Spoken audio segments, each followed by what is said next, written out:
সবাইকে আসসালামু আলাইকুম। স্বাগত সবাইকে। আমি আরও একটি রেসিপি নিয়ে আপনাদের মাঝে হাজির হয়ে গেলাম। আজকে তৈরি করে দেখাচ্ছি খুবই সহজে অরেঞ্জ পাউন্ড কেক, যেটা বেকারির মতো হবে এবং দেখে নিশ্চয়ই বুঝতে পারছেন এর কালারটা কতটা সুন্দর এসেছে এবং খেতেও কিন্তু আলহামদুলিল্লাহ অনেক মজার হয়েছিল এবং খুবই নরম হয়েছিল। আশা করছি ভিডিওটি ভালো লাগবে। ভালো লাগলে ভিডিওটি শেয়ার করে দেওয়ার অনুরোধ থাকবে এবং আমার চ্যানেলটিতে সাবস্ক্রাইব করে আমার পাশেই থাকবেন। তো চলে যাচ্ছি আমি পুরো রেসিপিতে।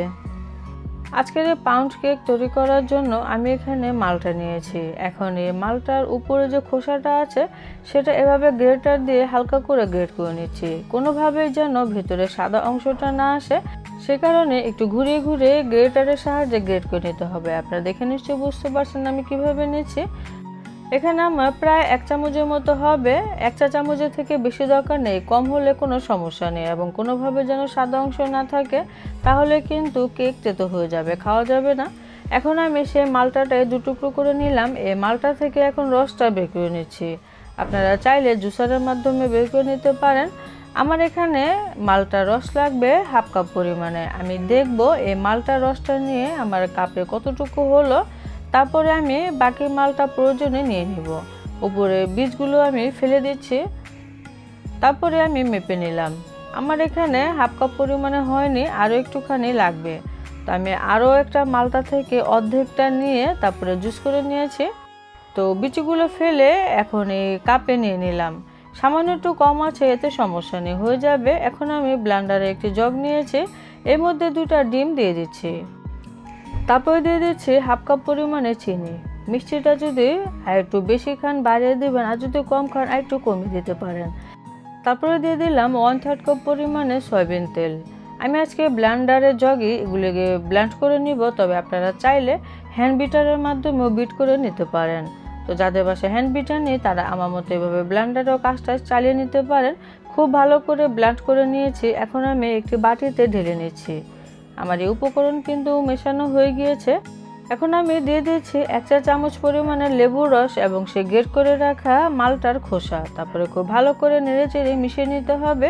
আপনারা এখানে লেবুর রসটা দিতে না চাইলে আধা চা চামচ পরিমাণে সাদা ভিনেগার দিয়ে দিবেন, তাহলে হয়ে যাবে। মেশানো হয়ে গিয়েছে। তারপরে উপরে একটি চালনি বসিয়ে এখানে 1 কাপ পরিমাণে ময়দা দিয়ে দিলাম। তারপরে 1 টেবিল চামচ দিয়ে দিলাম কর্নফ্লাওয়ার। তারপরে দিয়ে দিতে হবে এখানে 1/2 চা চামচ পরিমাণে বেকিং পাউডার এবং 2 চিমটির মতো বেকিং সোডা। তারপরে এখানে 1 চিমটির মতো লবণ দিয়ে দিলাম। তারপরে এখন চেলে নিতে হবে। এখানে কিন্তু বেকিং সোডাটা 2 চিমটি থেকে বেশি ব্যবহার করা যাবে না। আমার ময়দাটা চেলে নেওয়া হয়ে গিয়েছে। আমি একটি স্প্যাচুলা দিয়ে এভাবে আস্তে আস্তে করে মিশিয়ে নিচ্ছি। এখন আমি সেই মালটা যে জুস রেখেছিলাম সেটা অল্প অল্প করে দিয়ে খুব ভালো করে নেড়েচেড়ে মিশিয়ে নিব। আর নাড়াটা করতে হবে যে কোনো এক সাইড ধরে। আমি স্প্যাচুলাটা রেখে এখন একটি হ্যান্ড উইক দিয়ে এক সাইড ধরে খুব ভালো করে নেড়েচেড়ে মিশিয়ে নেব। একটু সময় নিয়ে এই কাজটা করতে হবে। তো বাকি যে মালটার জুসটা রয়ে গিয়েছে সেটা আমি এখন দিয়ে দিব। তারপরে আবারও ভালো করে মিশিয়ে নিচ্ছি। আপনারা চাইলে মেশানো হয়ে গেলে এখানে টুটি ফুটি ব্যবহার করতে পারেন, আর যদি চান এখানে অরেঞ্জ ইমালশনও ব্যবহার করতে পারেন। আমি এখানে সামান্য একটুখানি অরেঞ্জ ফুড কালার দিয়ে দিলাম, এতে করে এর কেকের কালারটা কিন্তু খুবই সুন্দর আসবে। খুব ভালো করে নেড়েচেড়ে মিশিয়ে নিয়েছে।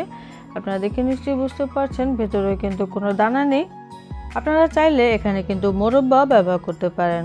তো মেশানো হয়ে গিয়েছে। আমি এখানে একটি কেকের মোল্ড নিয়েছি, তারপরে একটি পেপার বিছিয়ে দিয়েছি আর কিছুটা তেল ব্রাশ করে নিয়েছি যেন কেকটা বেক হওয়ার পরে খুব সহজেই উঠে যায়। এখন আমি সেই কেকের মিশ্রণটি এভাবে ঢেলে দিচ্ছি।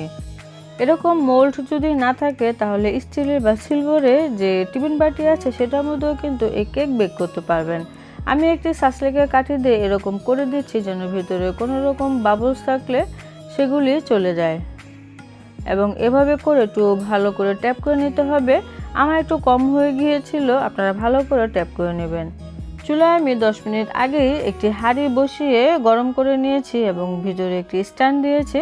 তারপরে সে কেকের মোল্ড বসিয়ে দিতে হবে। তারপরে ভালো করে ঢেকে অপেক্ষা করতে হবে 30 থেকে 35 মিনিট। আর চুলার জালটা থাকবে একবারে লোতে, মানে লো থেকে কিছুটা বাড়িয়ে রাখতে হবে, তাহলে আপনার কেকটা সুন্দর হয়ে যাবে। তারপরে একটি সাসলেকা কাঠি দিয়ে আপনারা চেক করে দেখতে পারেন, যদি ভেতর থেকে শুকনো বের হয় তাহলে বুঝতে হবে কেকটা পুরোপুরি হয়ে গিয়েছে। আমি কেকটা নামিয়ে নিয়ে এসেছি। এখন এটাকে একটা সুতির কাপড় দিয়ে বা তাওয়াল দিয়ে ঢেকে রেখে দিতে হবে 5 থেকে 10 মিনিট। এতে করে কেক কিন্তু খুবই সফট হয়ে যায়। তো ঠান্ডাও হয়ে গিয়েছে, এখন আমি মোল্ড আউট করে নিচ্ছি। খুবই সহজে উঠে যাবে, যেহেতু নিচে আমি পেপার দিয়েছিলাম। আপনারা চাইলে এই কেকটা ওভেনেও বেক করতে পারেন। ইলেকট্রিক ওভেনে মিডলে রেখে 180 ডিগ্রি সেলসিয়াসে আপনারা 30 থেকে 35 মিনিট বেক করলে হয়ে যাবে। তারপরও মাঝে একবার চেক করে নিতে পারেন। তো কেকটা আপনারা দেখে নিশ্চয়ই বুঝতে পারছেন হয়ে গিয়েছে, এবং আমি আন্তরিকভাবে দুঃখিত কেক যে কাটিংয়ের সিনটা সেটা আসলে কোথায় চলে গেছে আমি খুঁজে পাচ্ছি না।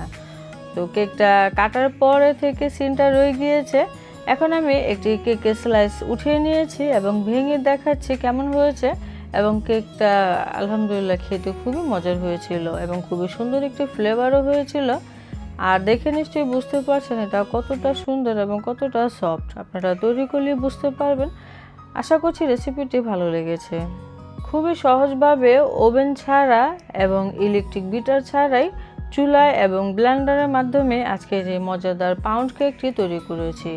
আশা করছি রেসিপিটি ভালো লেগেছে। ভালো লাগলে অবশ্যই তৈরি করবেন, কমেন্টে জানাবেন কেমন হলো। সবাই অনেক বেশি ভালো থাকবেন। বিদায় নিচ্ছি। আল্লাহ হাফেজ।